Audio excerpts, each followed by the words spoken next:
आज का हमारा जो लेक्चर है लिनक्स का। नाउ इन दिस लेक्चर हम लोग एक बहुत important concept I mean operating system के बारे में थियोरी पढ़ने वाले हैं। ओके, तो अब तक तो हमने प्रैक्टिकल देखे थे। I mean last time if you remember हमने कमांड स्ट्राइक किए थे। तो before we start with any theoretical part मैंने आपको कमांड सिखाए थे, बट दिस टाइम हम लोग प्रैक्टिकल सीखेंगे। ओके, तो जो भी मैं बता रहा हूँ प्रिपेयर नोट्स फॉर दिस। आपके पास एक हैंडी नोटबुक होना चाहिए जो भी मैं बता रहा हूँ उसके लिए, सो दैट जब जब हम लोग साथ में डिस्कस करेंगे you can just note it down the things. Okay, तो will start with the very first topic. I hope my slides are visible right now. First will start with what is operating system. Okay, so if I talk about an operating system, क्या होगा operating system, why do we require operating system? तो यहाँ पे first whatever functions we are whatever devices we are using, ये हर एक device को control करने के लिए मेरे पास एक कॉमन सॉफ्टवेयर है। So as you can see here, we have a common software here that is called as operating system, जिससे मेरा कीबोर्ड भी बात कर सकता है, प्रिंटर भी बात कर सकता है, माउस, डिस्क ड्राइवर। बहुत सिंपल भाषा में यहाँ पे हमारे पास अलग अलग जो एप्लीकेशंस रहेंगे वो एप्लीकेशंस भी और मॉनिटर भी, ये सबको साथ में कौन कनेक्ट कर रहा है? Operating system. So if I want to communicate with different hardware, तो जो ह्यूमन है या जो यूजर है वो डायरेक्ट अपने मैसेजेस हार्डवेयर के साथ शेयर नहीं कर सकता, डायरेक्ट हार्डवेयर को कमांड नहीं दे सकता। तो वो टाइम पे हमें क्या किसकी जरूरत पड़ेगी? ऑपरेटिंग सिस्टम की जरूरत पड़ेगी। तो as you can see we have operating system that is at the center, जो प्रिंटर, कीबोर्ड, मॉनिटर, माउस हर एक के साथ काम कर रहा है। नाउ ये मेरे पास ये प्रोसेसर है मेरा। ओके, और ये मेरे पास एक म्यूजिक फाइल है। तो अब यहाँ पे ये प्रोसेसर जो है इसके अंदर अगर मुझे ये म्यूजिक फाइल स्टोर करना है, और if I want to ask this processor to play this MP3 file, again ये मैं किसको बताऊंगा? ऑपरेटिंग सिस्टम को बताऊंगा, जिसके ऊपर मेरा एक म्यूजिक प्लेयर एप्लीकेशन लोडेड रहेगा। Now operating system multiple type के होते हैं, जैसे यहाँ पे अगर आप देखेंगे this are the symbol most popular. ये जो पैंगुइन है दिस इज फॉर लिनक्स, ये एप्पल है और ये विंडोज है। अब हमारे पास अर्थ में अगर आपको पता रहेगा ये एकदम सेंटर पार्ट होता है अर्थ का, और ये जो सेंटर पार्ट है ना इसको हम लोग कोर बोलते हैं। और ये कोर आपका जितना बेटर रहेगा उतना हमारा अर्थ स्टेबल रहता है। तो without this core earth stand नहीं कर पाएगा, अर्थ स्टेबल नहीं रह पाएगा। सो जैसे यहाँ पे ये कोर रहता है, एग्जैक्ट सिमिलर वे हमारे पास ऑपरेटिंग सिस्टम में एक चीज रहता है जिसको हम लोग कर्नल बोलता है। तो आई कैन से अर्थ पे जैसे ये सेंटर पार्ट जो है ये सबसे इंपॉर्टेंट है जिसकी वजह से अर्थ स्टैंड करता है, exact same way operating system में हमारे पास एक सबसे कोर पार्ट रहता है जिसको हम लोग कर्नल बोलते हैं, और आई कैन से it is a heart of operating system. मैं इसको हार्ट ऑफ ऑपरेटिंग सिस्टम भी बोल सकता हूं। ना आप ये जो लेक्चर देख रहे हो है ना, you are also using one operating system right now. So everything whatever we are dealing वो हर एक चीज कहाँ पे हो रहा है? ऑपरेटिंग सिस्टम पे हो रहा है। हम लोग एक मीटिंग कंडक्ट कर रहे हैं, कहाँ कर रहे हैं? ऑपरेटिंग सिस्टम पे कर रहे हैं, right? So everything whatever we are using, if you are using mobile, आप एक कॉल प्लेस कर रहे हो तो विदाउट ऑपरेटिंग सिस्टम वो भी नहीं हो सकता। Hence operating system is the most important part. तो यहाँ पे अब फर्स्ट हम लोग यूनिक्स और लिनक्स के बारे में कुछ पढ़ेंगे। तो यहाँ पे दो वर्ड्स है bye the way. First word है यूनिक्स एंड सेकेंड वर्ड है लिनक्स। अब इसमें होता क्या है डिफरेंस? लिनक्स क्या है ये समझने के लिए हमें यूनिक्स क्या है ये पता होना चाहिए। तो अगर मैं बात करता हूं, जो यूनिक्स जैसा सिस्टम है ये फर्स्ट बॉर्न हुआ था, तो वो टाइम पे बहुत पहले यूनिक्स जो है ये बॉर्न हुआ था जिसके अंदर ये आपका ऑपरेटिंग सिस्टम का स्ट्रक्चर रहता है। तो हम लोग जो एप्लीकेशन यूज कर रहे हैं ना ये सबसे टॉप मोस्ट लेयर पे आता है। ये जो ब्लू वाला लेयर है, ये ब्लू वाला लेयर मेरा टॉप मोस्ट लेयर है जिसपे हम लोग ऑपरेटिंग सिस्टम इंस्टॉल करते हैं। इसके बाद सेंटर वाला जो लेयर है जिसको हम लोग यहाँ पे शेल बोल रहे हैं, यहाँ से हम लोग ऑपरेटिंग सिस्टम को कमांड्स देता है, और वो कमांड्स को रिकॉग्नाइज कौन कर रहा है? मेरा ऑपरेटिंग सिस्टम का कोर और heart, that is a kernel. तो कहीं पे भी अगर हम लोग ऑपरेटिंग सिस्टम की बात करेंगे, उसका भी जो ओएस का, यूनिक्स का भी जो ओएस का स्ट्रक्चर है वो ये सेम है, बराबर है। तो फर्स्ट टाइम जो यूनिक्स बना था उसके लिए सेम स्ट्रक्चर फॉलो हुआ था, उसके बाद जो लिनक्स आया उसके लिए भी सेम स्ट्रक्चर हम लोग फॉलो कर रहे हैं। चेंजेस क्या है वो समझते हैं। तो अगर मैं यूनिक्स की बात करता हूं तो यहाँ पे अगर आप देखेंगे बहुत पुराना, अगर आप एक ऑपरेटिंग सिस्टम की बात करेंगे तो वो यूनिक्स है, जो AT&T नाम के एक बेल लैब के अंदर बना था। और इसको बनाने वाला वो टाइम पे जो कंपनी था वो ये जनरल इलेक्ट्रिक करके था, जिन्होंने सबसे पहले 1960s में एक ओएस बनाया था जिसको हम लोग मल्टिक्स बोलते हैं। इसका नाम था मल्टिक्स, ठीक है। जिसमें जो स्टार्ट में MULT है, इसका मतलब रहता है मल्टीप्लेक्स्ड। देन आई जो है इसका मतलब रहता है इंफॉर्मेशन। सी का मतलब रहता है कंप्यूट करना, कंप्यूट मीन्स कैलकुलेट करना, ऐड सब्ट्रैक्ट डिवाइड, कोई मैथमेटिकल ऑपरेशन करना। और उसके लिए जो हमने सिस्टम बनाया है, तो मल्टिक्स का मतलब है मल्टीप्लेक्स करो, मल्टीपल अलग अलग लोगों को इंफॉर्मेशन कंप्यूट करके शेयर करने के लिए जो सिस्टम बना था वो मल्टिक्स था। वो टाइम पे ये सबसे पहला ऑपरेटिंग सिस्टम था। By the way, again as we know, time to time अगर मेरा एक सॉफ्टवेयर अगर अपडेट हो रहा है, इसका मतलब है कि उसके अंदर पहले कुछ ना कुछ तो प्रॉब्लम रह रहेंगे जिसकी वजह से हम लोग उसको अपडेट कर रहे हैं। सेम मल्टिक्स में भी कुछ ना कुछ इशू था। तो यहाँ पे अगर आप देखेंगे ये दो बंदे हैं पीछे, अगर आप देखोगे यहाँ पे ये यूनिक्स लिखा हुआ है, दैट मीन्स ये जो दो बंदे हैं पॉपुलर, आप फेस अगर देखोगे तो ये दो बंदे हैं डेनिस एंड केंथ थॉमसन, जिन्होंने बेसिकली यूनिक्स का कंप्लीट कर्नल लिखा था। कर्नल ये आपका मेन कोर रहता है, ये आपका मेन कोर रहता है, या मैं बोल सकता हूं ये मेरा ऑपरेटिंग सिस्टम का हार्ट है ना। This is the heart of operating system. या मेन जो कोड आता है मेरा ओएस का, वो मेन कोड मेरा किस में रहता है? कर्नल में रहता है। तो इन्होंने ये स्ट्रक्चर बनाया था। तो अब यहाँ पे मल्टीपल कंपनीज 1969 में साथ में आता है। और जैसे यहाँ पे आपने अगर नाम देखोगे, ये सब ने साथ में मिलके एक मल्टिक्स नाम का एडवांस ऑपरेटिंग सिस्टम बनाया। लेकिन अगेन इसके अंदर प्रॉब्लम था, सिंगल यूजर था, प्रोसेसिंग स्लो था। तो वहां पे 1000 प्रॉब्लम थे अगर आप देखेंगे, मतलब ये बहुत स्लो था। It takes huge memory as well for the processing of small operation, slow production था। So after a small very long wait, Multics OS को या वो प्रोजेक्ट को ही ड्रॉप किया। और उसके बाद में अगर आप देखेंगे यहाँ पे 1969 में एक गेम डेवलप हुआ जो फर्स्ट टाइम मल्टीप्लेयर गेम था, जिसके अंदर दो लोग खेल पाएंगे। ऑफ कोर्स ग्राफिक्स तो आपको नहीं मिलेगा, लेकिन ये गेम डेवलप हुआ। और ये गेम के साथ में, तो बेसिकली ये गेम किस पे बना? ये गेम भी एक ओएस पे बना। तो वो टाइम पे वो जो गेम बना उसके लिए एक PDP-7 नाम का ओएस हमारे पास आया। और अगर आप देखेंगे game itself is very huge, ठीक है। आई मीन मेरे घर में एक बड़ा सा जो हमारा वार्डरोब रहता है वो साइज का ये गेम है मल्टीप्लेयर, और वो भी बहुत बेसिक सा नॉन GUI वाला आपको गेम दे रहा है। देन उसके बाद में सिस्टम 5 है, ये V नहीं है हमारा, रोमन 5 जो रहता है ना वो 5 है। तो मेरे पास सिस्टम फाइल सिस्टम आया, जिसको आप ऐसे भी लिख सकते हैं। FS का मतलब सिस्टम फाइल होता है, सॉरी फाइल सिस्टम रहता है। S मीन सिस्टम है, एंड 5 इज द वर्जन। तो यहाँ पे अगर आप देखेंगे यूनिक्स सिस्टम 5, ओके, तो इसको हम लोग सिस्टम 5 प्रोनाउंस करेंगे। ये आपका फर्स्ट कमर्शियल यूनिक्स का वर्जन था। तो जो सबसे फर्स्ट यूनिक्स का कमर्शियल वर्जन आया वो था हमारा सिस्टम 5 FS। सो यहाँ पे अगर आप देखेंगे सिस्टम 5 फाइल सिस्टम, अब ये क्या होता है फाइल सिस्टम वो आगे हम लोग समझते हैं। और उसके बाद में ये ओरिजिनली 1983 में AT&T बेल लैब में बना था, जिसका फर्स्ट रिलीज 1983 में हुआ था। क्यों हमने परेशान हो गए?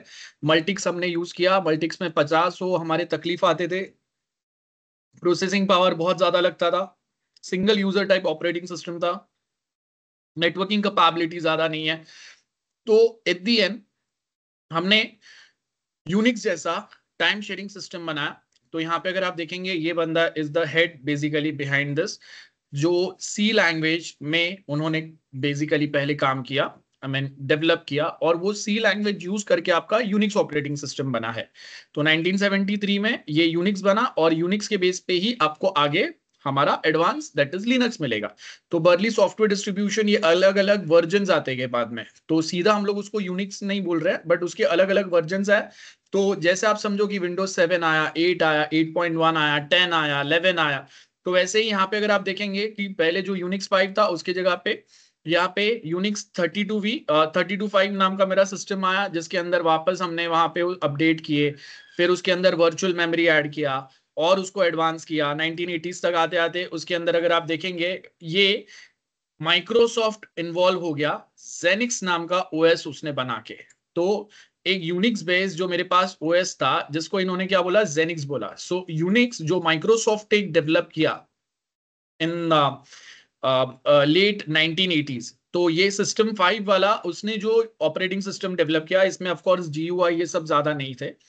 तो ये थोड़ा बेटर था प्रीवियस वाले वर्जन से, लेकिन इतना भी बेटर नहीं है कि जिसमें हम लोग बहुत कुछ काम कर पाए।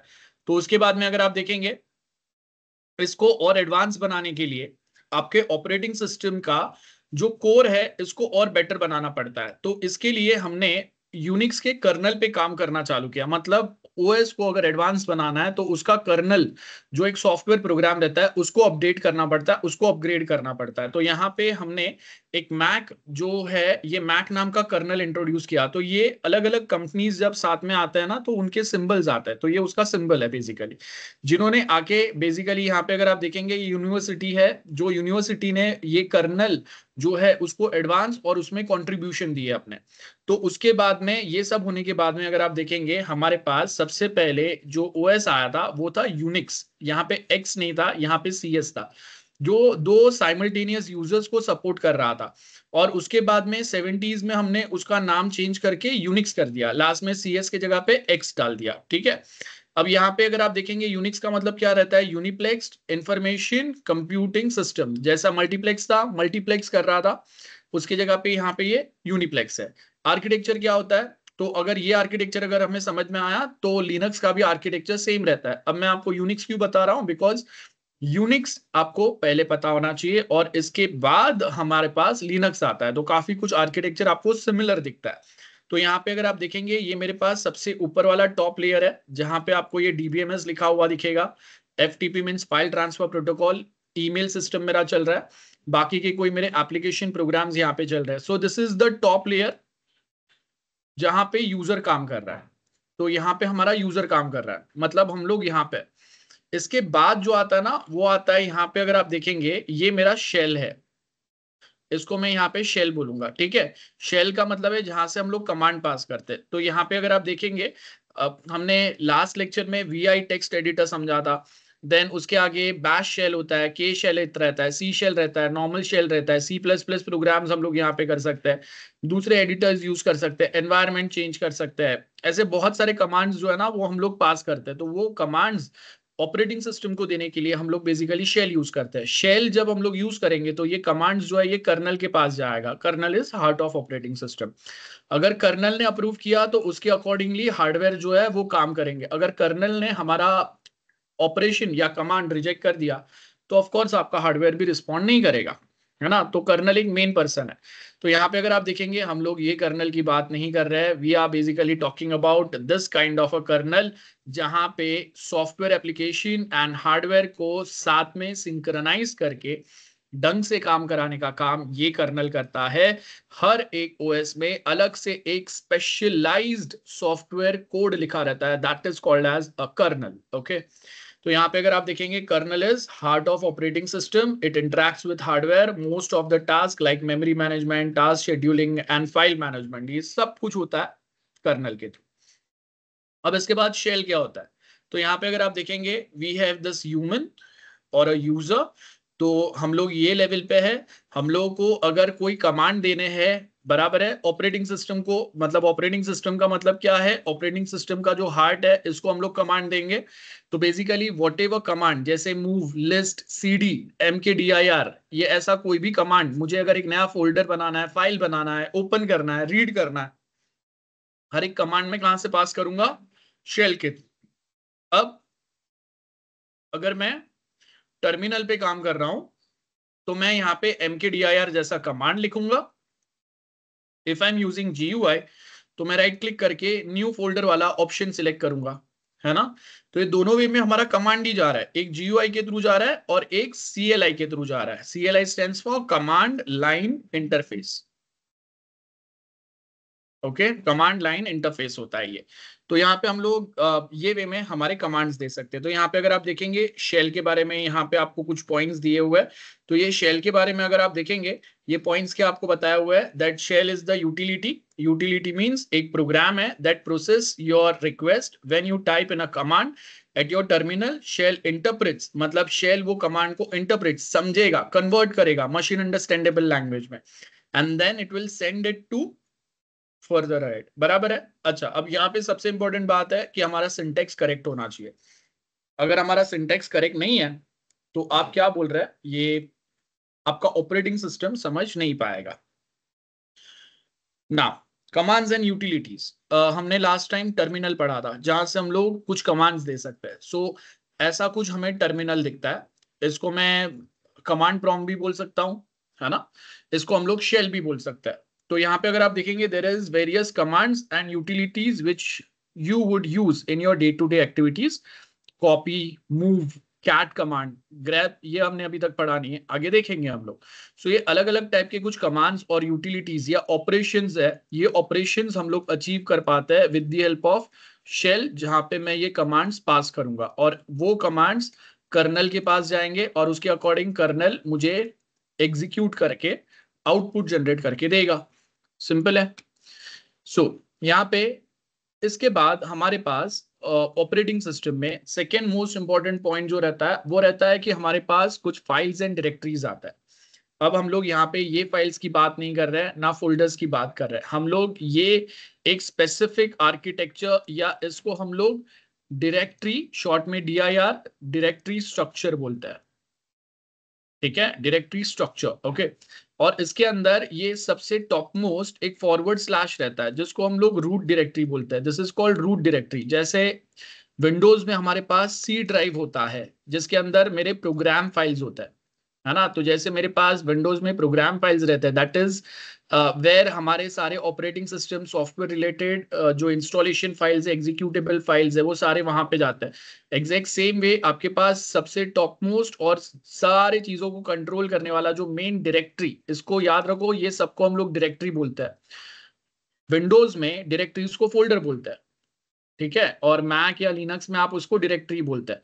तो यहाँ पे मेरे पास डायरेक्टरी है, उसके अंदर ये मल्टीपल दूसरे टाइप के अगर आप देखेंगे, we have home directory, temporary user directory, then ये वेरिएबल डायरेक्टरी है, बाकी बहुत सारे हैं। तो हम लोग ये डायरेक्टरी स्ट्रक्चर कंप्लीट आगे आगे वन बाय वन समझेंगे कि कौन से डायरेक्टरी इंपॉर्टेंट है और कौन से डायरेक्टरी का काम क्या रहता है।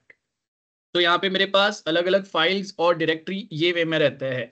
तो आपको सबसे पहले यहाँ पे अभी के लिए क्या याद रखना है कि मेरे पास एक टॉप मोस्ट डायरेक्टरी रहता है जो फॉरवर्ड स्लैश से चालू होता है। तो फाइल डायरेक्टरीज यूनिक्स के अंदर अगर आप देखेंगे, all data in Unix is organized in file and all files are organized into directory. सारे फाइल्स हम लोग कंबाइन करके डायरेक्टरी में डालेंगे, है ना। तो अभी आपको संभालना किसको है, डायरेक्टरी को। नाउ, और सबसे important point, this files and folders in Unix, Linux, they basically follow tree structure। हमने ये tree like structure देखा है एक एग्जाम्पल के थ्रू। अब लिनक्स कैसे आया, यहां तक तो हमारा यूनिक्स वाला पार्ट था। अब ये जो यूनिक्स हम लोग समझ रहे थे, पढ़ रहे थे, अब यहाँ पे हमारे जैसा और एक बंदा था जिसका नाम अभी हम लोग पढ़ेंगे, जिसने लिनक्स बनाया। अब वो बंदा भी यूनिक्स यूज कर रहा था। तो पहले सबसे पहले मल्टिक्स था। सिंपल हिस्ट्री अगर मैं बताऊं आपको, मल्टिक्स के अंदर जमाने भर के तकलीफ थे। तो फिर LNT लैब में C लैंग्वेज यूज करके एक अच्छा OS बनाया गया जो मल्टी यूजर सपोर्ट कर रहा था, नेटवर्क कैपेबिलिटी अच्छा था, कम्युनिकेशन स्पीड बेटर था, नेटवर्क में कम प्रोसेसिंग में ज्यादा चीजें मुझे कंप्यूट करके दे रहा था। बट स्टिल ये सारी चीजें एक लिमिट तक थे और कॉम्प्लेक्सिटी बहुत ज्यादा था, और जो पर्सन इस पे काम कर रहे थे उनको अभी भी इतना यूजर फ्रेंडली चीजें नहीं मिले थे। और सबसे इंपॉर्टेंट पॉइंट, मुझे अगर लगता है कि कुछ चीज गलत है, कोई एक चीज प्रॉपर नहीं है, मेरे पास ऑथोरिटी नहीं था वो चीजों को करेक्ट करने के लिए, वो चीजों को मॉडिफाई करने के लिए, वो चीजों को अपने वे में कस्टमाइज वे में कोड करने के लिए। तो ये सारे चीजों से कंटाल के एक टाइम पे एक बंदा जिसका नाम लिनस टॉरवॉल्ड था, उसने सोचा कि ये जो यूनिक्स जिस सबको परेशान कर रहा है, जो बहुत ज्यादा डिफिकल्ट है, उसने क्या किया, एज अ हॉबी एक ऑपरेटिंग सिस्टम का कर्नल इसने लिखा। ठीक है, अगेन जैसे मैंने बताया कर्नल प्रोग्राम हम लोग पहले डेवलप करते हैं जिसके ऊपर आपका पूरा ओएस रहता है। तो अगर मैं बोल रहा हूं कि लिनक्स टॉरवॉल्ड नाम के बंदे ने अगर लिनक्स ऑपरेटिंग सिस्टम बनाया, तो उसने लिनक्स ऑपरेटिंग सिस्टम में मेन क्या बनाया, कर्नल डेवलप किया, कर्नल कोड किया उसने। That is a software which is available within operate one software code files which are available within your operating system, है ना। सो यहाँ पे अगर आप देखेंगे उसने एक ओएस बनाया, सबसे पहले ये ओएस को उसने फ्री रखा था। एंड वो टाइम पे उसका कोई ऐसा आइडिया नहीं था कि वो बहुत कुछ इसमें से बड़ा करेगा, प्रोफेशनली जाएगा। उसने कभी ऐसा सोचा नहीं था कि उसको इतना कुछ ऐसा सडनली इतना पॉपुलर हो जाएगा वो। ये 20 साल का बंदा था लिनस टॉरवॉल्ड। जैसे आप कभी कॉलेज में हो और आपको प्रैक्टिकल में एक ओएस सिखा रहे हैं, और वो टाइम पे आप तकलीफ में आ गए और आप में से कोई जाग गया और उसने जाके एक ऐसा नया कुछ सिस्टम बना दिया। स्टार्ट में तो बहुत बेसिक लग रहा था, धीरे धीरे धीरे धीरे अपडेट होते होते बहुत बेटर बन गया। अच्छा, अब जो टाइम पे लिनस टॉरवॉल्ड है ना, तो आप समझो कि वो टाइम पे कॉलेजेस या स्कूल में कंप्यूटर होना बहुत बड़ी बात थी। आई मीन इंडिया में तो हमें रेयरली कहीं पे तो दिखता ही नहीं था, पहले तो रेयर कोई किसी किसी के पास होता था। और यूएस जहां से ये बंदा बिलोंग करता है, वहां पे भी आपको बहुत महंगे, जहां पे फीस बहुत ज्यादा होता था, ऐसे महंगे स्कूल्स में ही हमें कंप्यूटर्स मिलता था। तो हर किसी के पास सपोर्ट भी नहीं था, तो ये जो पर्सन थे जिनको सपोर्ट था वो कुछ अच्छा कर पाए वो टाइम पे। तो उसमें से 1991 में अगर आप देखेंगे लिनस टॉरवॉल्ड जो है इसने किया, और उसके बाद उसने वो जो ओएस है उसको इंटरनेट पे खुला छोड़ दिया। बराबर है, मतलब जिसको चाहिए वो इंटरनेट से ये लिनक्स जो बनाया है, कर्नल लिनक्स ऑपरेटिंग सिस्टम जो बनाया है उसको डाउनलोड करो, आप अपने वे में कस्टमाइज करो। यूनिक्स से अगर आप परेशान हो चुके हो तो आप अपने हिसाब से कस्टमाइज करके अपना ऑपरेटिंग सिस्टम यूज करो। तो आपको कुछ चीज लगता है बहुत डिफिकल्ट है, आप अपने कंपनी के लिए, अपने टीम मेंबर्स के लिए, अपने एम्प्लॉयज के लिए चीजों को और सिंप्लीफाई और यूजर फ्रेंडली बना सकते हो। ये कंसेप्ट वो पहले बार लेके आया। तो यहाँ पे अगर आप देखेंगे अलग अलग कंट्री जहां पे इंटरनेट एक्सेसिबल था, जहां पे लोग आईटी में ज्यादा इन्वॉल्व थे, वो लोगों ने बेसिकली ये जो यूनिक्स सॉरी ये जो लिनक्स 1991 में डेवलप हुआ था, कर्नल डेवलप हुआ था बेसिकली, उसको एक्सेप्ट किया और बहुत सारे लोगों को पसंद आया, उसमें उन्होंने काम चालू किया बेसिकली। अच्छा, अब ये जो पेंगुइन है ना, ये पेंगुइन कहाँ से आया, ये पेंगुइन का स्टोरी काफी है, मतलब इतना कुछ बड़ा नहीं है कि ये बहुत अच्छा था, इसका कोई बहुत पालतू पेंगुइन था मर गया दुख में उसने नाम दिया, कुछ नहीं। ये बंदा किधर तो काम कर रहा था, वहां पे बार बार आके पेंगुइन जो है उसको कभी इरिटेट करते थे, कभी उसके साथ काम करते थे। तो उसने ये देख देख के बाद में उसको रियलाइज हुआ कि हाँ, यहाँ पे मैं अच्छी क्लाइमेट में हूँ, मेरा पैंगुइन के साथ अच्छा दोस्ती हो गया, तो मैं मेरा सिंबल पैंगुइन देता हूँ। तो तब से आपको लिनक्स में पैंगुइन दिखता है, और कुछ नहीं है बड़ा। चलो, अब यहाँ पे अगर आप देखेंगे ये होने के बाद में एक बंदा दूसरा आता है जो बोलता है कि भाई अभी तूने लिनक्स तो बना दिया, लिनक्स टॉरवॉल्ड को, है ना। तो मेरे पास ये रिचर्ड स्टॉलमन नाम का बंदा है जो बोलता है कि हाँ, हमने लिनक्स तो बना दिया है, लेकिन हम यहाँ पे एक रिवॉल्यूशन ला सकते हैं। रिवॉल्यूशन का मतलब क्या है कि मेरे पास मेरी सोच अलग है, मेरे पास कैपेबिलिटी अलग है, लेकिन वहां पे बहुत सारे ऐसे लोग हैं जिनके पास बहुत कुछ नए आइडियाज है, काफी एडवांस स्किल्स उनके पास अवेलेबल है, एक्सपर्ट्स है वो, और जो हम लोग सोच नहीं रहे ना वो लेवल पे वो सोच रहे हैं। तो why don't we just add Linux in this open source project. GNU जो है, जीएनयू जो है ये एक ओपन सोर्स प्रोजेक्ट है। ओपन सोर्स का मतलब क्या है, हमने सोर्स कोड एक्सेसिबल रखा है हर किसी को स्टडी करने के लिए, हर कोई देख सकता है, कंट्रीब्यूट कर सकता है।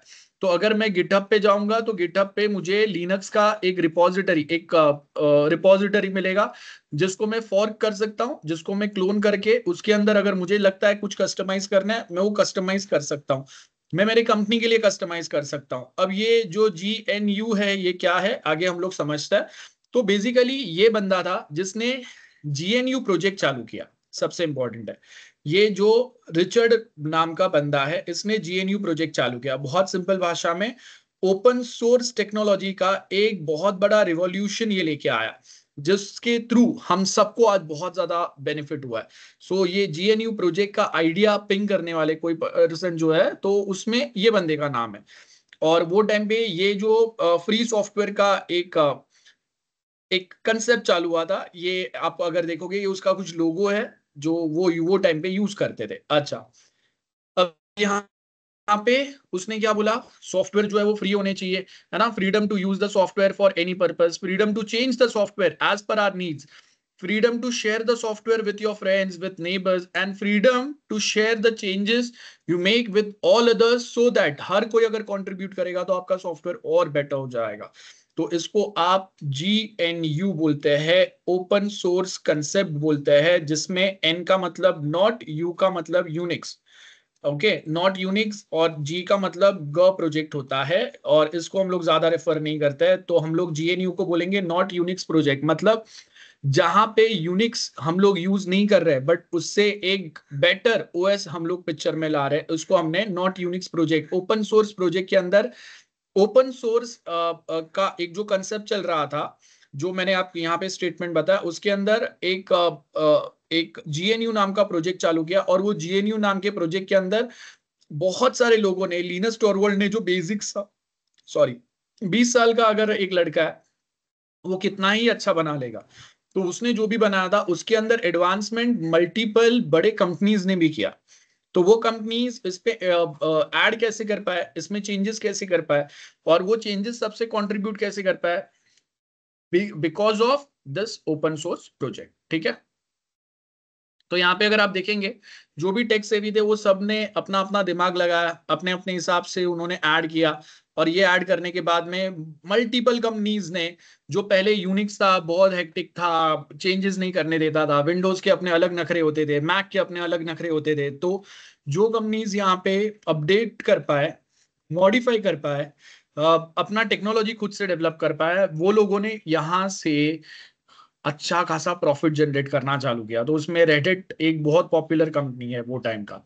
तो this basically hit the market so in a very big manner, और लिनस टॉरवल्ड 20 साल का बच्चा धीरे धीरे 5-10 साल में बहुत बड़ा एक ब्रांड बन गया, और आज वो लोग बहुत बड़े लेवल पे सपोर्ट देता है। और जब इतने सारे लोग एक साथ एक OS में और उसके कर्नल में जब कंट्रीब्यूट करता है, तो आपका सिक्योरिटी लेवल भी बहुत बड़े लेवल पे बढ़ जाता है। बिकॉज अगर 50 लोग अलग अलग कंट्री, अलग अलग प्लेसेस से यूज कर रहे हैं, तो मुझे अगर कोई प्रॉब्लम दिखा उसमें, मैं इमीडिएटली जाके वो ओपन सोर्स में कंट्रीब्यूट करूंगा, पिंग करूंगा, उनको बोलूंगा कि हाँ ऐसा कोई प्रॉब्लम मैं फेस कर रहा हूं, तो बहुत सारे लोग हैं, कोई ना कोई मुझे सोल्यूशन प्रोवाइड करेगा, है ना। तो ऐसे छोटे छोटे जो प्रॉब्लम्स है ना, वो भी हम लोग इजीली आइडेंटिफाई कर पा रहे हैं और उसको सॉल्व कर पा रहे हैं। तो अगर आप देखेंगे लाइन ऑफ कोड जो 1991 में बहुत छोटा सा एक कॉलेज स्कूल जाने वाले, मतलब बोल सकते हैं, बच्चे ने लिखा था, वो कोड के अंदर मेजर कंट्रीब्यूशन आने लगे, और 2011 तक आप अगर देखेंगे तो इसके अंदर एक मेजर ड्रास्टिक चेंज आया। और उसमें सबसे मेन एक जो हेल्प किया वो माइक्रोसॉफ्ट ने किया। माइक्रोसॉफ्ट ने माइक्रोसॉफ्ट विस्टा बनाया था अर्ली 2000 के टाइम पे, और वो बहुत फालतू OS निकला। मतलब that was the biggest, one of the biggest failure. Second biggest failure for Microsoft was Windows 8। तो वो जो विंडोज विस्टा का फेलियर था, आपको कहीं पे विंडोज XP मिलेगा, विंडोज 7 मिलेगा, बहुत सारे पुराने कंप्यूटर्स पे, आप कहीं पे नहीं सुनोगे विंडोज विस्टा। आपने कहीं पे विंडोज विस्टा ये नाम सुना नहीं रहेगा, बिकॉज ये बाहर ही चले गया। ये इतना प्रॉब्लम क्रिएट कर रहा था कि उसकी वजह से कंटाल के बहुत सारे कंपनीज जो अपने कंप्यूटर में विंडोज यूज कर रहे थे ना, दे माइग्रेटेड टू लिनक्स। तो आप समझ लो कि लिनक्स का एक पॉपुलैरिटी बढ़ने में विंडोज का जो फेलियर है ना, उसने लिनक्स को ज्यादा बूस्ट किया है। तो यहाँ पे कंट्रीब्यूटर्स जो ज्यादा है, ज्यादा कंपनीज इन्वॉल्व हो गए, ज्यादा लोग इन्वॉल्व हो गए, बिकॉज कहीं ना कहीं उन्होंने देखा कि जो क्लोज सोर्स ऑपरेटिंग सिस्टम है विंडोज, जहाँ पे अंदर क्या बना हुआ है हमें नहीं पता है, हम लोग उसका कोड देख नहीं सकते, कंट्रोल नहीं कर सकते, सडनली कभी कोई अटैक होता है, सडनली कोई फेलियर्स आते हैं, तब हमें रियलाइज होता है कि हाँ ये प्रॉब्लम्स थे, बट विंडोज आइडेंटिफाई नहीं कर पाया। तो उसकी वजह से हमारा काम बहुत ज्यादा लैग हुआ, हमारे काम में बहुत ज्यादा प्रॉब्लम हुआ। रिसेंटली भी हुआ था विंडोज 11 में, सॉरी विंडोज 11 में नहीं, विंडोज 10 में एक नया अपडेट आया था। वो अपडेट आने के बाद में ऑपरेटिंग सिस्टम डाउन गया, कितने सारे फ्लाइट्स जो विंडोज सर्वर पे डिपेंड कर रहे थे, उनके मशीन्स उस पे डिपेंड कर रहे थे, ये अपडेट लेने के बाद में वो मशीन्स डाउन गए, तो बिजनेस को लॉस हो गया और उसकी वजह से माइक्रोसॉफ्ट का दुनिया भर में नाम खराब हुआ। Again a good reason for companies to migrate on open source technology, जहां पे आपके डेवलपर्स कोड स्टडी कर सकते हैं, देख सकते हैं, कस्टमाइज कर सकते हैं। इंडिया में भी अगर आप देखेंगे, Indian government, defence sector, army, navy, air force, हम लोग जो हमारे डिफेंस सर्वर सेटअप करते हैं उसके लिए भी हम लोग हमारा कस्टमाइज ऑपरेटिंग सिस्टम बनाते हैं। माइक्रोसॉफ्ट यूएस पे हम लोग डिपेंड नहीं करेंगे, मतलब एक क्लोज सोर्स पे, क्योंकि बहुत बार उसमें उन्होंने क्या चीजें कहाँ पे बैकडोर रखा हुआ है जिससे यूएस गवर्नमेंट या यूएस के जो डिफेंस फोर्सेस है वो कभी इंडिया में कोई डिफेंस सर्वर्स को वेरीफाई कर पाए, चेक कर पाए। तो हमें हमारे जो रिसर्च या हमारे कॉन्फिडेंशियल डॉक्यूमेंट को अगर हमारे पास सिक्योरली रखना है, then we required one open source technology. तो इंडिया में भी गवर्नमेंट ने हमारा खुद का एक ओएस बनाया जिसके ऊपर हम लोग काम करते हैं।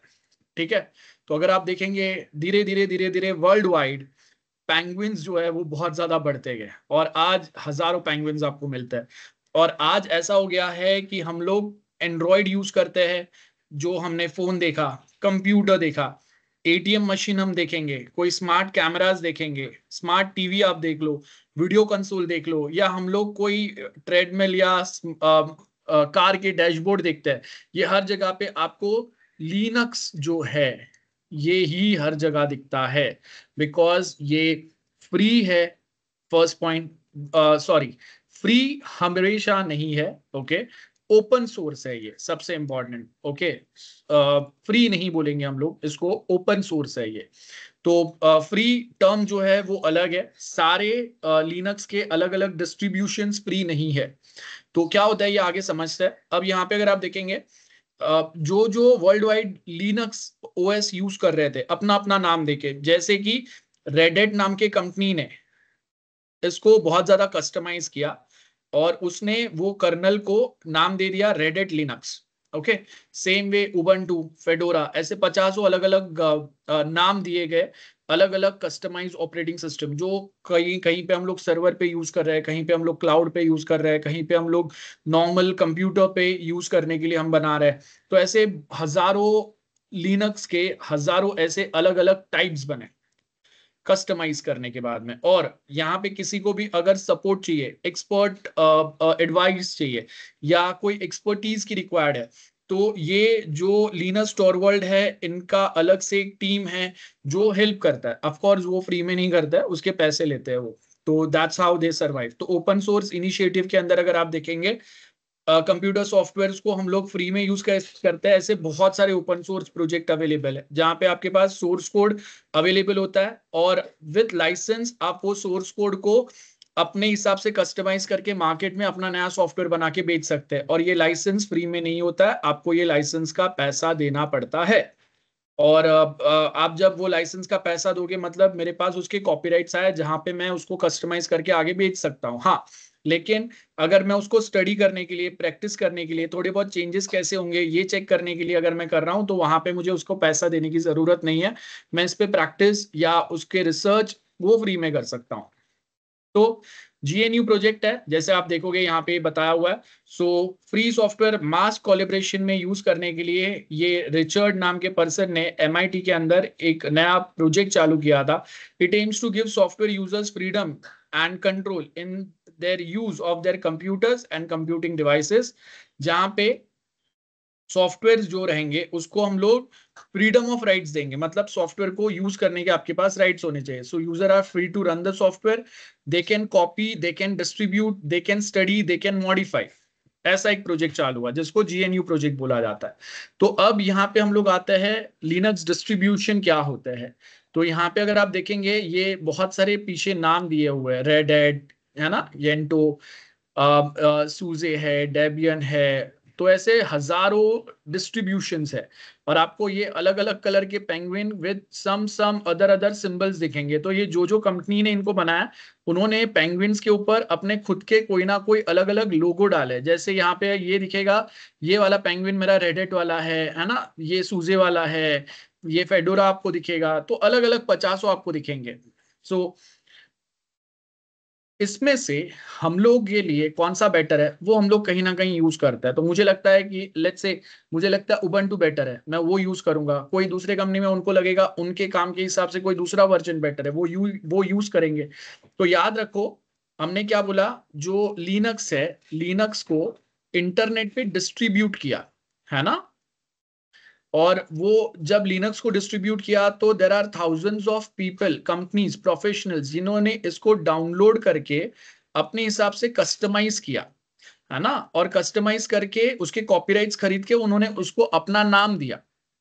तो यहाँ पे ये समझो कि ये लिनक्स के अंदर सबसे पहले उसके डिस्ट्रीब्यूशंस आते हैं, अलग अलग टाइप के जो लिनक्स है, जैसे रेडिट एक डिस्ट्रीब्यूशन है, सूजे दूसरा डिस्ट्रीब्यूशन है, एंड देन वैसे बहुत सारे अलग अलग डिस्ट्रीब्यूशन है हमारे पास। ओके तो यहाँ पे अगर आप देखेंगे we have different distributions in Linux. तो जो कंपनी ने अपने हिसाब से लिनक्स को कस्टमाइज किया उन्होंने अपना नाम दिया। तो अगर रेडिट ने लिनक्स को अगर अपना नाम दिया कस्टमाइज करके, ऑफ कोर्स कॉपीराइट खरीद के, तो वो लिनक्स का एक डिस्ट्रीब्यूशन है, या जिसको हम लोग डिस्ट्रो भी बोलते हैं।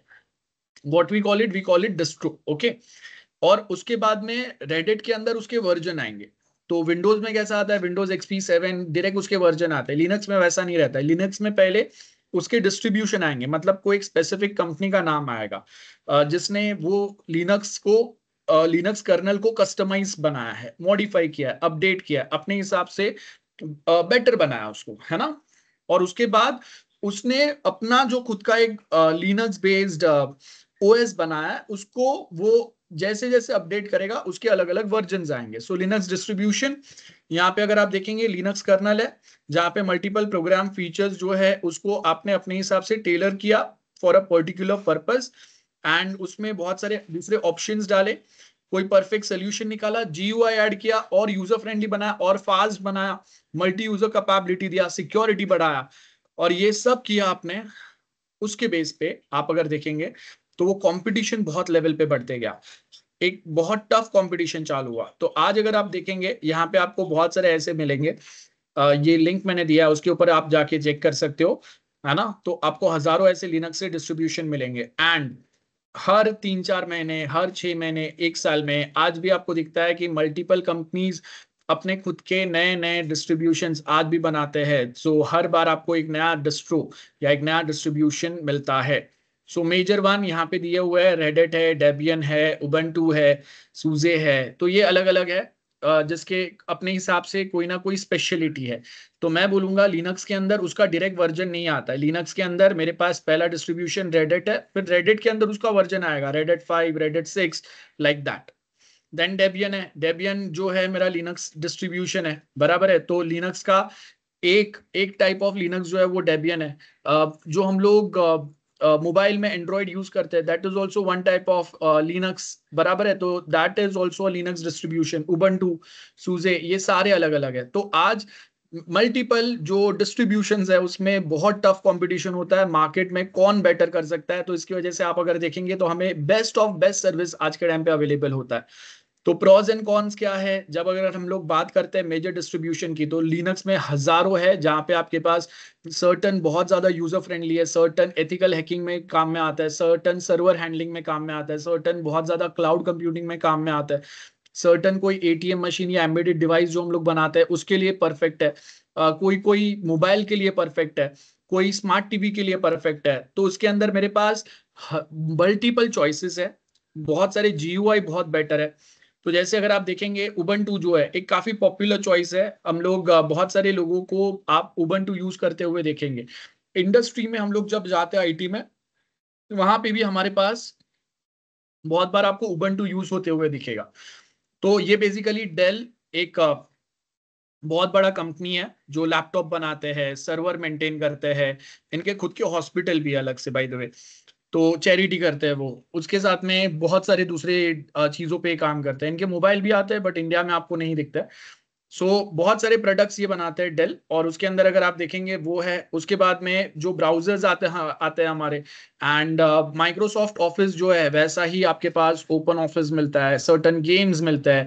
तो ये सब के लिए हम लोग कहीं ना कहीं उबंटू जैसा OS यूज करते हैं जो आपका काफी बेटर है। अच्छा, अब उबंटू के अंदर भी बहुत सारे वेरिएशंस आते हैं। कोई एक उबंटू मैं गेम्स के लिए यूज कर रहा हूँ, कोई एक उबंटू मैं नॉर्मल यूजर कंप्यूटर के लिए यूज कर रहा हूँ, कोई एक उबंटू मैं वापस मेरे कोई एक आई कैन से कि मैं कोई एक हार्डवेयर डिवाइस के लिए यूज कर रहा हूँ। तो यहाँ पे उबंटू भी अलग अलग आता है। तो यहाँ पे अगर आप देखेंगे एड उबंटू एजुकेशन के लिए काम में आता है, क्यू उबंटू डेस्कटॉप डिस्ट्रीब्यूशन है, केडी मतलब बेसिकली अब यहाँ पे क्या है, जैसे ये जो है ना केडी एंड गनोम, इसको हम लोग गनोम बोलेंगे। याद रखो जो जी है ना, इट्स प्रोनाउंस्ड एज ग, ग, ओके ग, ये ग है, GHU है, तो ये ग है। तो अब जैसा एंड्रॉयड एंड एप्पल के बीच में कंपटीशन चालू रहता है, वैसे लिनक्स में दो पॉपुलर GUI पैटर्न अवेलेबल है। एक GUI पैटर्न केडी है, एक ग्नोम है। तो ये जो केडी है ना, ये हमारा काफी विंडोज जैसा सिमिलर आपको मिलेगा, और ये जो ग्नोम है ये थोड़ा सा आपको अलग मिलता है। यहाँ पे ज्यादा बेसिकली हमें कहीं ना कहीं थोड़ा कमांड्स के साथ काम करने पड़ता है, थोड़ा इसका GUI आप समझ सकते हो, थोड़ा मैक या उससे सूटेबल आपको दिखेगा। तो बेसिकली क्या है कि जब अगर मैं लिनक्स यूज करूंगा, लिनक्स का कोई डिस्ट्रीब्यूशन यूज करूंगा, लेट्स से उबंटू अगर मैं यूज कर रहा हूं, तो यहाँ पे जाके मैं देखूंगा कि ओके मेरे लिए बेटर GUI कौन प्रोवाइड कर रहा है, किस में मेरे काम और इजीली वर्क कर रहा है। तो आप समझो कि विंडोज में हमारे पास या मैक में हमारे पास इतने चॉइस नहीं है जितने चॉइस मेरे पास लिनक्स डिस्ट्रीब्यूशन में। आई मीन उबंटू ही मुझे 10 अलग अलग टाइप के अपने वर्जन देता है एजुकेशन के लिए। ऑनलाइन क्लासरूम्स अगर मुझे डिजाइन करना है, ऑनलाइन लेक्चर्स लेने हैं, तो उसके लिए उसका स्पेशल एक OS बना हुआ है, उबंटू का एक स्पेशल डिस्ट्रीब्यूशन बना हुआ है। Then same way desktop version के लिए जो नॉर्मल अगर हम लोग यूज करेंगे तो वहां पे कुबंटू बना हुआ है, देन जुबिंटू बना हुआ है, लाइट वेट है बहुत ज्यादा, बहुत इजीली हम लोग काम कर पाएंगे, एकदम मिनिमम कॉन्फ़िगरेशन वाले कंप्यूटर पे हम लोग चला पाएंगे। देन यहाँ पे अगर आप देखेंगे मिथबंटू है, जो बेसिकली हैवी कोई टीवीज रहेंगे है ना, उसके ऊपर आप ये देखो, ये कंप्लीट एक टीवी चैनल के ऊपर हम लोग ये यूज कर रहे हैं। सो मेरा एक डिस्ट्रीब्यूशन जो हो रहा है टीवी पे प्रोग्राम्स का, उसके लिए यूज कर रहे हैं। उबंटू स्टूडियो आता है जहाँ पे मल्टीमीडिया जैसे हम लोग कोई क्रिएशन के लिए मल्टीमीडिया मतलब वीडियो ग्राफिक्स एनिमेशन उसके लिए स्पेशली यूज कर रहा है, तो काफी पॉपुलर है। सूजे सेम वे वैसे बहुत सारे जगह पे यूज होता है। नॉवेल बेसिकली बताता है सर्वर डेस्कटॉप एनवायरनमेंट में, अगेन यहाँ पे इसके अंदर भी आपको दो टाइप के GUI मिलेंगे, एक ग्नोम मिलेगा, एक केडी मिलेगा। सेम भी अगर आप देखेंगे विंडोज मैनेजर लाइक बहुत सारे पैटर्न यहाँ पे आपको दिखेंगे। तो बहुत बार हम लोग विंडोज का ऑल्टरनेटिव के लिए सूजे भी यूज कर सकते हैं। मल्टीमीडिया फीचर्स यहाँ पे रहता है, ओपन ऑफिस यहाँ पे अवेलेबल है, तो मुझे माइक्रोसॉफ्ट ऑफिस यूज करने की जरूरत नहीं है। बिजनेस कमर्शियल पर्पस के लिए नेटवर्किंग में मल्टीपल कंप्यूटर्स को आपस में कम्युनिकेट कराना है, उसके लिए मैं सूजे जैसा यूज कर सकता हूँ, जहाँ पे मेरे ऑफिस में 10-50 कंप्यूटर्स आपस में डेटा शेयर कर पाएंगे, दैट इज पॉसिबल। तो अगर आप देखेंगे everyone is competing, everyone is giving you something best than the other one, we have to decide which one we find better।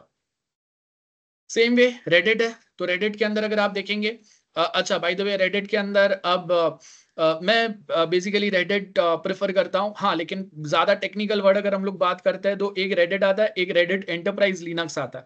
तो ये दो अलग अलग वर्ड्स आते हैं। तो यहाँ पे अगर आप देखेंगे Reddit enterprise Linux targeted towards commercial market, commercially इन्होंने बेचना चालू किया, बेसिकली ये फ्री में नहीं दे रहे। तो हमारे पास बहुत सारे उसके जो वर्जन है वो फ्री में नहीं है, जिसके अंदर डेटाबेस सपोर्ट आता है, जिसके अंदर मेरा वेब डेवलपमेंट या मेरा सॉफ्टवेयर डिप्लॉय करना है वो आता है। तो यहाँ पे अगर आप देखेंगे ये मेरा क्लाइंट सर्वर आर्किटेक्चर सेटअप करने के लिए अपाचे यूज करते हैं हम लोग।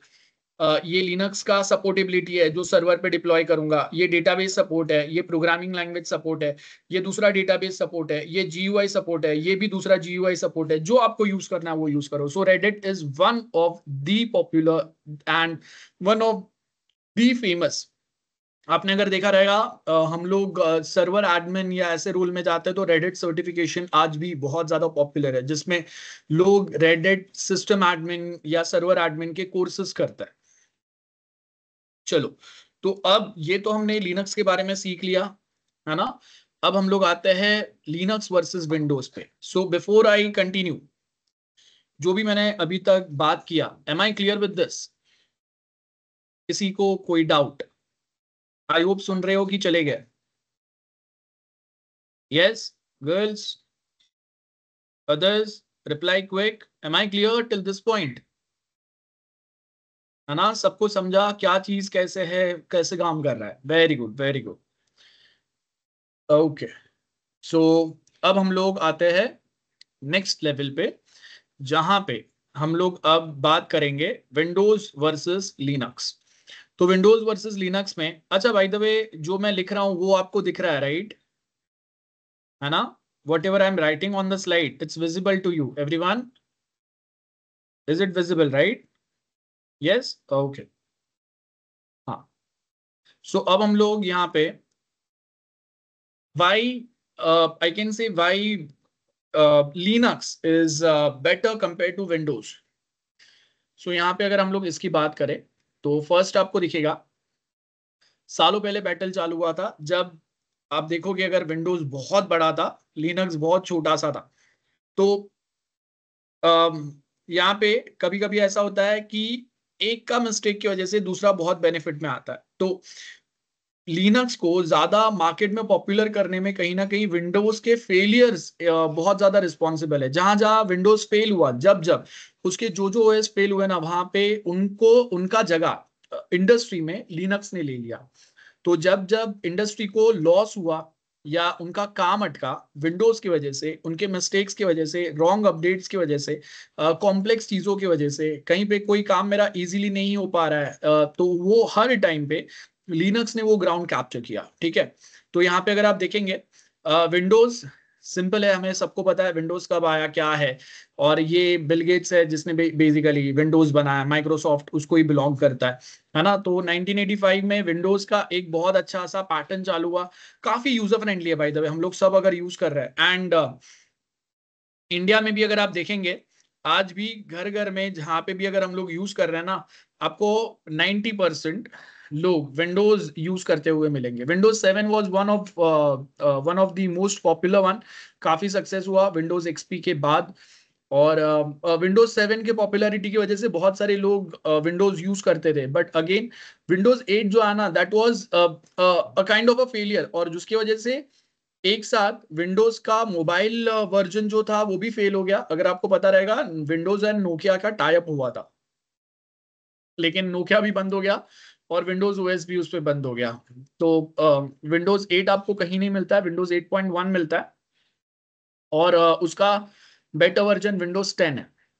और उसके बाद अभी जो सबसे स्टेबल वर्जन है आपके पास वो है विंडोज 11।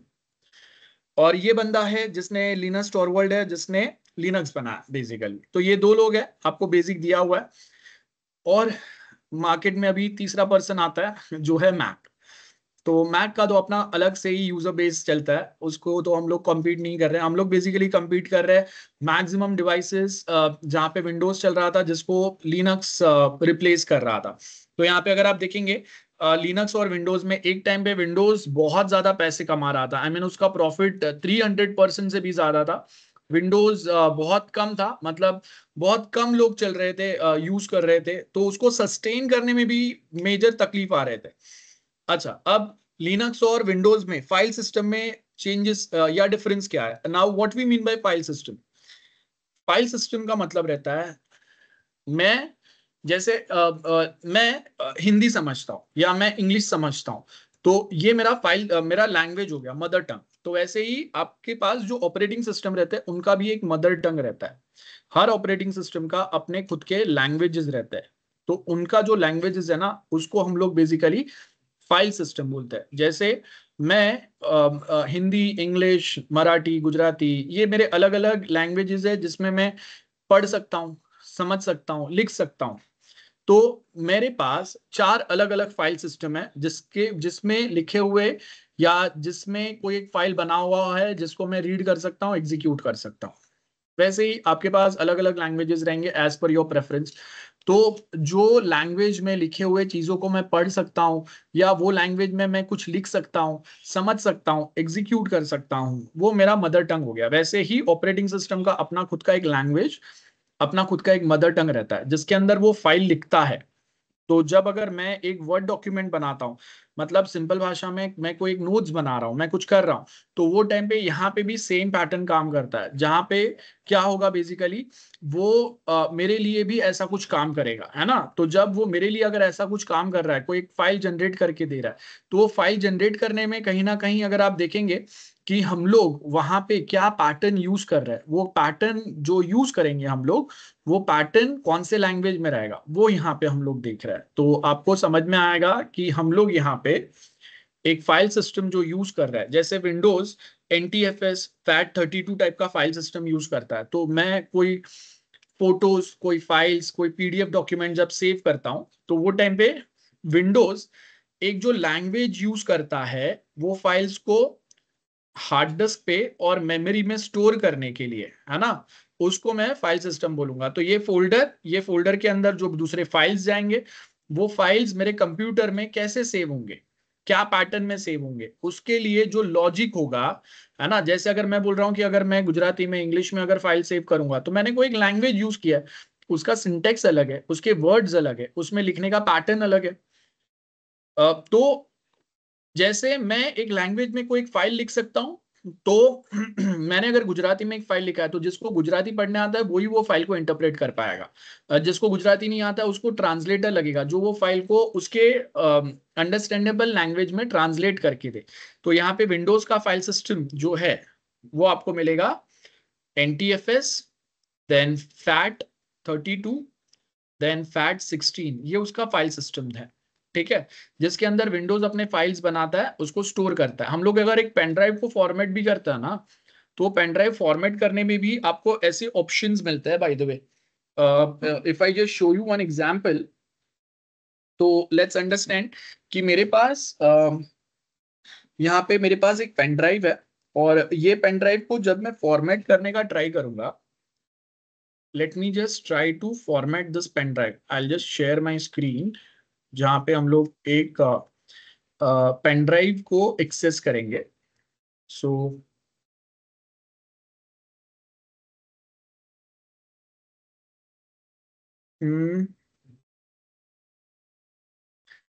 ये देखो, यहाँ पे अगर आप देखेंगे, I got one pen drive here. अब ये पेन ड्राइव को अगर मैं राइट क्लिक करके यहाँ पे अगर फॉर्मेट करूंगा, ठीक है, when I try to format it, ये यहाँ पे मुझे बता रहा है कौन से फाइल और कौन से पैटर्न में मेरा ये पेन ड्राइव फॉर्मेट होगा। तो एक NTFS फॉर्मेट है और एक exFAT फॉर्मेट है। This is the default format, मतलब अगर मैंने मेरे पेन ड्राइव को इसमें फॉर्मेट किया और उसके बाद अगर मैं इसमें फाइल्स अगर स्टोर करूंगा, तो ये मैक्सिमम दूसरे कोई भी, जैसे मैक या लिनक्स या यूनिक्स, कहीं पे भी ये पेन ड्राइव से में जो फाइल्स है, उसको मैं बहुत इजीली दूसरे कोई भी ऑपरेटिंग सिस्टम पे एक्सेस कर पाऊंगा और उसको कॉपी कर पाऊंगा। अब बहुत बार क्या होता है, सर्टन मैक के अंदर अगर आप देखेंगे, NTFS में अगर मैंने पेन ड्राइव को फॉर्मेट किया है और उसके बाद अगर मैं ये पेन ड्राइव में कोई फाइल्स डालता हूं, तो मैक में मैं वो फाइल्स को ओपन तो कर पाऊंगा, पढ़ तो पाऊंगा, लेकिन मैक में से मुझे कोई फाइल अगर ये पेन ड्राइव में डालना है, तो वो नहीं होगा, बिकॉज मैक NTFS फॉर्मेट में फाइल लिख नहीं सकता, पढ़ सकता है। ठीक है, तो मेरा डिफॉल्ट फॉर्मेट ये रहता है। आई होप समझ में आया, फाइल सिस्टम समझा सबको। What is file system? जैसे हमारा सबका एक मदर टंग है, वैसे ऑपरेटिंग सिस्टम का एक मदर टंग रहता है, और वो जो मदर टंग है उसको हम लोग क्या बोलते हैं? फाइल सिस्टम बोलते हैं। I hope that's clear to everyone. Yes, am I clear? Yes no? Okay, very good. So यहाँ पे अगर आप देखेंगे, हमारे पास विंडोज और लिनक्स दोनों का अपना अपना खुद का एक फाइल सिस्टम है, जिसमें से जो विंडोज है, विंडोज में आपको ऐसे ड्राइव मिलते हैं, C drive, D drive, E drive, चाहिए उतने। अब पुराने टाइम में ये ड्राइव के ऐसे साइन आते थे, अभी वो ड्राइव का सिंबल आपका चेंज हो गया। अच्छा, अब अगर मैं यहाँ पे जो हमारे पास लिनक्स है उसकी अगर बात करता हूं, तो Linux basically follows tree structure. ठीक है, यूनिक्स भी ये ट्री स्ट्रक्चर फॉलो करता है, जिसके अंदर मेरा सबसे इंपॉर्टेंट मेन जो एक डायरेक्टरी रहता है ना, इसको हम लोग क्या बोलते हैं? रूट डायरेक्टरी बोलते हैं। This is called root directory. और इसके जो ब्रांचेस रहेंगे, इसके अंदर ये बाइनरी डायरेक्टरी है, ये बूट है, ETC है, डेव डायरेक्टरी है। तो यहाँ पे अलग अलग चीजें आते हैं। डेव का मतलब अलग अलग डिवाइस जो मेरे कंप्यूटर से लिंक्ड रहेंगे, वो सारे ये डायरेक्टरी में मुझे दिखेंगे बेसिकली। तो ये हमारा एक पैटर्न होता है। ठीक है, तो this is how we follow. और यहाँ पे हर एक डायरेक्टरी का क्या काम है ना, वो आगे आगे हम लोग समझेंगे। फिलहाल के लिए सिर्फ याद रखो कि ऐसा कुछ पैटर्न होता है हमारे पास। ओके, तो आगे जाते हैं। अब एक बहुत बहुत बहुत important point, Linux, everything is a file in Linux. अगर मैं एक माउस कनेक्ट करूंगा तो माउस के लिए एक फाइल क्रिएट होगा मेरे ऑपरेटिंग सिस्टम में। ये फाइल जब तक एग्जिस्ट करेगा तब तक मेरा ऑपरेटिंग सिस्टम वो माउस को रिकॉग्नाइज करेगा। मैं माउस को जब मूव करूंगा तो उसका एरो दिखेगा, माउस में क्लिक करूंगा, वो ऑपरेशन एग्जीक्यूट होंगे। अगर मैं एक कीबोर्ड कनेक्ट करूंगा तो वो कीबोर्ड के लिए भी एक फाइल जनरेट होगा मेरे ओएस में, और ये फाइल जब तक एग्जीक्यूट होते रहेगा तब तक मेरा कीबोर्ड पे मैं कुछ भी टाइप करूंगा मेरा कंप्यूटर उसको रिकॉग्नाइज कर पाएगा। अगर मैं एक प्रिंटर अगर कनेक्ट करूंगा तो प्रिंटर के लिए भी एक फाइल जनरेट होगा, तो मेरा प्रिंटर जो है वो भी एक फाइल है। अगर ये फाइल एग्जिस्ट नहीं कर रहा है तो मेरा प्रिंटर रिकॉग्नाइज नहीं करेगा। मैं एक पेन ड्राइव कनेक्ट करूंगा तो उसके लिए एक बैकग्राउंड में एक फाइल एग्जीक्यूट होगा, वो फाइल जब तक चल रहा है तब तक चीजें चलेंगे। तो हर एक हार्डवेयर, हर एक चीज जो हम लोग यहाँ पे काम करते हैं वो हर एक के लिए एक फाइल असाइन होता है। वो फाइल जब तक एग्जिस्ट करेगा, वो फाइल जब तक एक्सेसिबल रहेगा तब तक मेरे चीजें काम करेंगे। जैसे ही उसका एग्जीक्यूशन बंद हो गया चीजें काम करना बंद हो जाएंगे। तो यहाँ पे अगर आप देखेंगे everything in Linux is a file. तो अगर मैं एक कीबोर्ड, माउस, प्रिंटर कुछ भी अगर कनेक्ट कर रहा हूं, everything is considered as a file. तो जो भी हार्डवेयर मेरे कंप्यूटर के साथ कनेक्ट होंगे, मेरा कंप्यूटर उसको कैसे रिकॉग्नाइज करेगा, उसके लिए एक फाइल असाइन करेगा। तो जब तक वो फाइल एक्सेसिबल रहेगा, जब तक वो फाइल एग्जीक्यूट होते रहेगा, तब तक वो हार्डवेयर से जो भी कमांड्स आएंगे उसको मेरा ओएस प्रोसेस करते रहेगा, समझते रहेगा। अगर वो फाइल एक्सेस बंद हो गया तो मेरा ऑपरेटिंग सिस्टम क्या बोल रहा है ये हमें समझ में नहीं आएगा। अच्छा, अब जनरल फाइल्स रहते हैं ओएस में, लिनक्स में बाय द वे मल्टीपल अलग अलग टाइप के फाइल्स रहते हैं। पहला जनरल फाइल रहता है।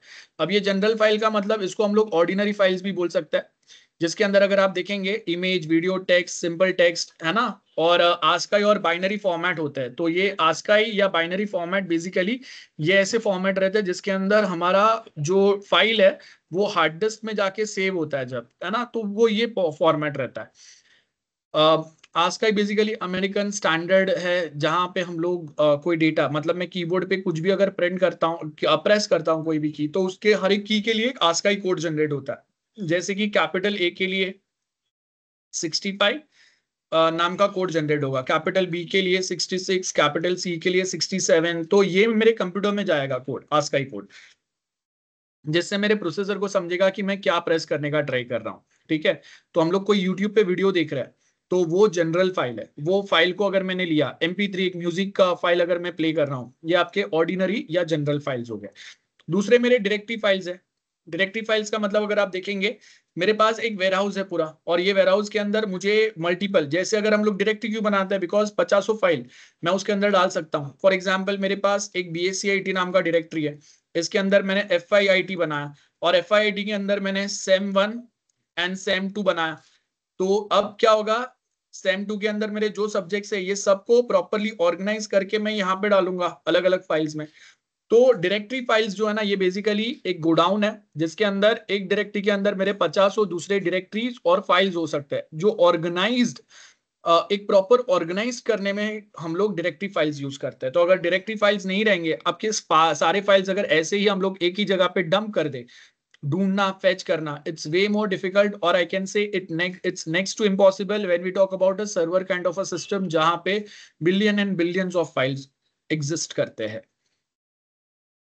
तो डायरेक्टरी फाइल्स के अंदर अगर आप देखेंगे ऐसा कुछ आपका डायरेक्टरी फाइल का स्ट्रक्चर दिखता है। जैसे मैंने पहले भी बताया ये आपका रूट डायरेक्टरी है और उसके नीचे ये अलग अलग हमारे डायरेक्टरी है। तो जब कभी मैं कोई सॉफ्टवेयर इंस्टॉल करता हूँ वो यहाँ कहीं पे जाता है, मेरे डिवाइसेस यहाँ पे जाते हैं, जो भी हमारे ऑपरेटिंग सिस्टम पे जो यूजर्स बनते हैं। जैसे यहाँ पे मेरे पास दो यूजर्स है, एक क्लाउडिया करके मेरा एक यूजर है जिसने लॉगिन किया है, और एक एना करके यूजर है। तो अब एना जब अपने कंप्यूटर में लॉगिन करके जो भी कुछ काम करेगी, जो नए फाइल्स बनाएगी, कुछ नया सॉफ्टवेयर इंस्टॉल करेगी, कुछ एक्टिविटी करेगी, वो सारी चीजें उसके डायरेक्टरी में लोड होंगे और क्लाउडिया का उसके डायरेक्टरी में। तो जैसे एक कंप्यूटर पे मल्टीपल लॉगिन रहता है ना, तो आप वो अपने कंप्यूटर में लॉगिन करके जो भी कुछ काम करेंगे, अगर मुझे चेक करना है तो ये यूजर का होम डायरेक्टरी रहता है मेरे पास। ओके, मीडिया नाम पे से समझ में आ रहा है, मेरे मीडिया फाइल्स यहाँ पे रहेंगे। अगर मैं पेन ड्राइव कनेक्ट कर रहा हूँ, ठीक है, मेरे पास पेन ड्राइव है, मेरे पास प्रिंटर है, तो बेसिकली अगर आपने देखा रहेगा यूएसबी पे जब हम लोग पेन ड्राइव कनेक्ट करते हैं तो उसके बाद में आपको उसका सिंबल दिखता है, तो उसको हम लोग माउंट करना बोलते हैं। ठीक है, तो ये मेरा माउंटिंग डायरेक्टरी है, माउंट। तो जब कभी एक एक्सटर्नल डिवाइस मेरे कंप्यूटर से कनेक्ट होगा ना, तो उसके स्पेसिफिक एक फाइल मेरा यहाँ पे जनरेट होगा, और वो फाइल अगर जनरेट होगा सक्सेसफुली तभी वो डिवाइस मेरा ऑपरेटिंग सिस्टम रिकॉग्नाइज करेगा, जिसमें से मैं कोई फाइल फेच कर सकता हूँ या उसमें कोई फाइल ऐड कर सकता हूँ, उसमें कुछ मैं काम कर सकता हूँ, तो या उसको कोई कमांड दे सकता हूँ। जैसे कि अगर मैंने प्रिंटर कनेक्ट किया तो वो प्रिंटर मेरे कंप्यूटर पे माउंट होना चाहिए, कनेक्ट होना चाहिए, तभी मैं वो प्रिंटर को कमांड दे पाऊंगा, काम कर पाऊंगा, है ना। और ये बेसिकली यूजर डायरेक्टरी होता है आगे। तो ऐसे अलग अलग चीजें हम लोग पढ़ेंगे। तो जैसे डायरेक्टरी रहता है वैसे आपको विंडोज में क्या मिलता है, फोल्डर मिलता है। तो बस यही फर्क है, जिसको हम लोग विंडोज में फोल्डर बोलते हैं, लिनक्स में उसको हम डायरेक्टरी बोलते हैं। तो यहाँ पे आपको अलग अलग डिफरेंस मिलेंगे। जैसे विंडोज में मेरे पास सी ड्राइव है और उसके अंदर प्रोग्राम फाइल्स रहते हैं, वैसे ही लिनक्स में मेरे पास यहाँ पे अगर आप देखेंगे फाइल सिस्टम होता है। File system means the mother tongue of that operating system, और उसके अंदर मेरे पास ये बिन बूट जैसे अलग अलग डायरेक्टरीज रहता है जो यहाँ पे बताया हुआ है। बाय द वे ये आपका उबंटू का लेआउट है, कुछ ऐसा दिखता है, अभी वो और भी एडवांस हो गया। और उसके बाद विंडोज के अंदर हमारे पास जो हर एक डिवाइस रहता है ना, अगर मैं यहाँ पे एक सीडी ड्राइव कनेक्ट करूंगा, एक प्रिंटर कनेक्ट करूंगा, तो हर एक के लिए ऐसा कोई आइकन आएगा। लेकिन विंडोज में क्या रहेगा, अगर मैं सीडी पेन ड्राइव कुछ भी कनेक्ट करूंगा तो उसके लिए कोई आइकन नहीं आएगा, उसके लिए ऐसा एक फोल्डर, और फोल्डर के अंदर सॉरी डायरेक्टरी, और डायरेक्टरी के अंदर एक उसका फाइल जनरेट होगा, है ना। तो यहाँ पे अगर मैंने रिमूवेबल डिवाइस जैसे पेन ड्राइव कनेक्ट किया तो आपको ऐसा आइकन दिखेगा उसके लिए। यहाँ पे ऐसा कुछ नहीं होगा। यहाँ पे अगर मेरे पास कोई पेन ड्राइव कनेक्ट किया तो मीडिया वाली डायरेक्टरी के अंदर उसका एक फाइल जनरेट होगा। एज वी नो लिनक्स में everything is considered as file, और विंडोज में हमारे पास एक बहुत इंपॉर्टेंट प्रोग्राम फाइल्स रहता है, वैसे ही लिनक्स में हमारे पास ये बिन डायरेक्टरी रहता है। क्लियर है। डिवाइस फाइल्स, तो अगर आप देखेंगे, अगर मैंने यहाँ पे एक प्रिंटर कनेक्ट किया है तो प्रिंटर के लिए मेरे पास अलग आइकन दिखेगा, फैक्स के लिए अलग आइकन दिखेगा। अगर एक नया सर्वर मैंने कनेक्ट किया है एक, तो उसके लिए ये सर्वर आइकन मेरा अलग दिखेगा। अच्छा, अब ओएस अपडेट होने के साथ में ये आइकन्स थोड़े और अच्छे लगते हैं, अच्छे ग्राफिक्स के साथ आते हैं बस। और लिनक्स के अंदर ये अलग अलग जो 50 अलग अलग आइकन आपको विंडोज में दिखते हैं, लिनक्स में ऐसा कुछ नहीं रहता है, सब कुछ सीधा वो डिवाइस में डालता है, डीईवी नाम के डायरेक्टरी में डालता है। एंड हाँ, हमारे पास ये और एक डायरेक्टरी रहता है लॉस एंड फाउंड वाला, तो अगर मैंने कुछ डिलीट कर दिया है गलती से तो वो मैं यहाँ पे जाके देख सकता हूँ। अच्छा, अब जब हम लोग विंडोज की बात करते हैं तो मेरा जो पाथ होता है वो कैसे रहता है, C drive colon forward slash फिर प्रोग्राम फाइल्स, या डी ड्राइव कोलन, ये मेरा पाथ होता है, बराबर है। That is the location. अब लिनक्स के अंदर आपके जो पाथ बनते हैं ना वो कुछ ऐसे बनता है, ये आपका एड्रेसिंग अलग मैकेनिज्म रहता है, it looks something like this. ठीक है, बस ये फर्क है। तो अगर मैं कहीं पे, अच्छा अब यहाँ पे अगर आप देखेंगे, ये हमने जो भी बनाया इसके अंदर विंडोज में मेरे पास विंडोज का सिंबल आता है ऐसा। तो जो भी ड्राइव के ऊपर विंडोज का सिंबल है, मतलब मुझे पता चलेगा कि ये ड्राइव के अंदर मेरा ऑपरेटिंग सिस्टम इंस्टॉल्ड है। वैसे ही आप लिनक्स अगर देखोगे तो लिनक्स के अंदर ये मल्टीपल पार्टीशन होते हैं, इनको हम लोग पार्टीशन बोलते हैं, वी कॉल इट पार्टीशन। तो अब ये जो पार्टीशंस होते हैं, मेरे पास 3 पार्टीशन है, SDA1 SDA2 SDA5। अब इसमें से मेरा प्राइमरी पार्टीशन कौन सा है जिसमें ओएस इंस्टॉल्ड है, तो वो आपका स्टार रहेगा। जो भी पार्टीशन के आगे स्टार रहता है ना, इसको हम लोग प्राइमरी पार्टीशन बोलते हैं, मतलब मेरा ऑपरेटिंग सिस्टम यहाँ पे इंस्टॉल्ड है। ओके, और यहाँ पे जो भी ड्राइव के ऊपर विंडोज का साइन दिखता है वहां पे मेरा विंडोज इंस्टॉल्ड रहता है, तो यहाँ पे ड्राइव बोलते हैं। लिनक्स में हम लोग उसी को पार्टीशन बोलते हैं, पार्टीशन, हार्ड डिस्क को हम लोग पार्टीशन करते हैं। और मल्टीपल पार्टीशन आपको चाहिए उतने बना सकते हैं हम लोग बाय द वे। और प्राइमरी एक ही पार्टीशन रहेगा। प्राइमरी पार्टीशन का मतलब है जहां पे आपके प्रोग्राम फाइल सॉफ्टवेयर जो इंस्टॉल्ड होगा उसके एग्जीक्यूटेबल फाइल्स, आपके ऑपरेटिंग सिस्टम के सबसे इंपॉर्टेंट फाइल्स, ये सारे आपके प्राइमरी पार्टीशन में हो रहता है। तो विंडोज के अंदर तो हमारे पास मेनली एडमिन और नॉर्मल यूजर रहता है। लिनक्स के अंदर हमारे पास अलग अलग टाइप के यूजर्स रहते हैं। जैसे एक रेगुलर यूजर है, तो रेगुलर यूजर का मतलब कुछ भी नहीं है, यहाँ पे हम लोग एक नॉर्मल, जैसे आप अगर अपना स्टूडेंट अकाउंट में अगर लॉग इन करते हैं आप रेगुलर यूजर है। अच्छा, अब यहाँ पे अगर मैं एडमिन नाम के अकाउंट में अगर लॉग इन कर रहा हूँ तो this is only a name given to a user. इसका मतलब ये नहीं है कि वो एडमिनिस्ट्रेटर है। विंडोज में एडमिनिस्ट्रेटर के पास सुपर पावर रहता है, मतलब चाहिए वो काम कर सकता है, वो कोई एक सॉफ्टवेयर को इंस्टॉल कर सकता है, कोई एक सॉफ्टवेयर को अनइंस्टॉल कर सकता है, वो चाहिए वो कर सकता है। वैसे ही लिनक्स के अंदर रूट यूजर आपका सुपर यूजर रहता है, ठीक है। रेगुलर यूजर मीन्स जैसे आप स्टूडेंट या किसी को अगर मैंने कोई परमिशंस दी है तो जितना मैं आपको परमिशन दूंगा आप उतना ही काम कर सकते हैं, उससे ज्यादा आप कुछ नहीं कर सकते। और जो जो यूजर्स बनेंगे हर यूजर के नाम का एक डायरेक्टरी बनेगा, तो जब कभी कोई यूजर ने अगर कुछ काम किया है, अगर रूट यूजर को वो देखना है तो वो उसके अकाउंट में उसके होम डायरेक्टरी में जाके देख सकता है। तो हर एक यूजर जितने यूजर बनेगा हर एक यूजर का अपना खुद का एक होम डायरेक्टरी बनेगा उसके नाम का। और वो जो भी कुछ फाइल फोल्डर्स कोई म्यूजिक कोई वीडियोस अगर वो डाउनलोड कर रहा है कॉपी कर रहा है अब बना रहा है वो सारे उसके होम डायरेक्टरी में दिखेंगे। अच्छा, अब हमारे पास सबसे एक इंपॉर्टेंट यूजर जो रहता है लिनक्स के अंदर, इसको हम लोग रूट यूजर बोलते हैं। So can access restricted file, they can install software, administrative permission सब रहता है। तो लिनक्स के अंदर एडमिनिस्ट्रेटर नाम का अकाउंट नहीं रहता है। लिनक्स के अंदर जो सुपर यूजर होता है मोस्ट पावरफुल यूजर रहता है उसको हम लोग रूट यूजर बोलते हैं। उसके बाद में हमारे पास सर्विस यूजर्स रहता है। सर्विस यूजर्स मीन्स जो अलग अलग सर्विस यूज करेंगे, क्लाइंट सर्वर सर्विस यूज करेंगे, मेरे पास क्लाउड सर्विसेज है वो यूज कर सकते हैं, डेटाबेस सर्विस यूज कर सकते हैं, स्क्विड सर्विसेज, अपाचे सर्विसेज, ये अलग अलग सॉफ्टवेयर है। तो बेसिकली जैसे जैसे हम लोग ये यूज करेंगे तो आपका सिक्योरिटी को अगर एनहांस करना है तो वो टाइम पे हम लोग ऐसे सर्विस यूजर्स बेसिकली यूज करते हैं जिसके थ्रू आप अपना सिक्योरिटी को मेंटेन कर सकते हैं और वो लोग हमारा अपना प्रोफेशनल काम कर सकते हैं। तो एक रेगुलर यूजर जो नॉर्मली होता है, दूसरा रूट यूजर, तीसरा सर्विस यूजर। जब अगर हम लोग इंडस्ट्री में किसी को जॉब पे रखते हैं तो वो टाइम पे हम लोग ये सर्विस यूजर की बात करते हैं। एंड सबसे important point, you will not see account in desktop version, it is only available in server version. मतलब जो लास्ट वाला हमने सर्विस यूजर देखा, ये जो सर्वर वर्जन रहते हैं ऑपरेटिंग सिस्टम के, जैसे Windows 10 11 is normal desktop version है, विंडोज का सर्वर वर्जन जो है ना वो विंडोज सर्वर 2012 ऐसा वाले है। तो ऐसे ही जो हम लोग लिनक्स या कुछ यूज करेंगे, जैसे रेडिट यूज करूंगा तो रेडिट का जो सर्वर वर्जन रहेगा अलग ऑपरेटिंग सिस्टम जो हम लोग नहीं डालते उसके अंदर आपको मिलेगा। और हमारे जो नॉर्मल ओएस है वहां पे आपको रेगुलर अकाउंट ही मिलेगा और रूट अकाउंट मिलेगा। नाउ फाइल नेम्स कैसे रहता है, तो अगर आप देखेंगे विंडोज के अंदर फाइल नेम्स मतलब मेरे पास एक कोई फोल्डर के अंदर मैंने यहाँ पे एक कोई फाइल बनाया दूसरा फाइल बनाया, तो अब एक फोल्डर के अंदर दो अलग नाम के फाइल नहीं बन सकते विंडोज में, बराबर है। लेकिन लिनक्स के अंदर आप मल्टीपल फाइल्स एक साथ बना सकते हैं, जहां पे हम लोग इसको कैपिटलाइजेशन बोलते हैं। मतलब मैं यहाँ पे मल्टीपल फाइल सेम नाम के बना सकता हूँ। फॉर एग्जाम्पल मेरे पास एक फाइल होगा जहां पे मैंने सब कुछ स्मॉल में लिखा है, एक फाइल होगा जहां पे मैंने एफ कैपिटल रखा है, नेक्स्ट फाइल रहेगा जहां पे मैंने सब कुछ कैपिटल में डाला है। तो ऐसे मेरे एक डायरेक्टरी के अंदर मल्टीपल फाइल्स हो सकते हैं अलग अलग नाम के, बराबर है। लिनक्स के अंदर ऐसा नहीं होगा, वो कैपिटलाइजेशन कंसेप्ट अप्लाई नहीं करता है। तो मैंने अगर यहाँ पे कोई एक फाइल ये नाम दे दिया तो उसके बाद मैं अगर कैपिटल फाइल नाम का भी फाइल बनाऊंगा वो अलाउ नहीं करेगा बेसिकली, बिकॉज ये नाम अवेलेबल है। लेकिन लिनक्स के अंदर क्या होगा, लिनक्स के अंदर वो कैपिटलाइजेशन अप्लाई करता है।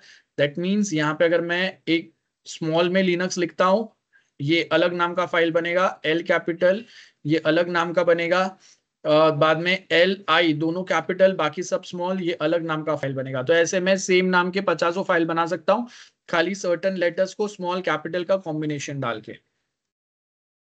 नाउ इसके बाद जो हमारे पास टॉपिक है वो है कर्नल वर्सेस यूजर स्पेस। अब इसमें डिफरेंस क्या होता है ये समझते हैं। चलो before I proceed, am I clear till this point? किसी को भी डाउट है? यस क्विक, क्लियर है सबको? Other students reply.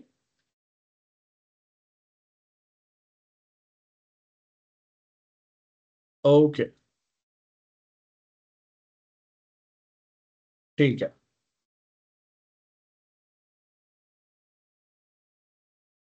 So what will do ना, विल जस्ट टेक अदरवाइज हम लोग एक काम करते हैं, ये आगे का जो कंसेप्ट है ना ये मैं कंटिन्यू आपको नेक्स्ट लेक्चर में पढ़ाता हूँ।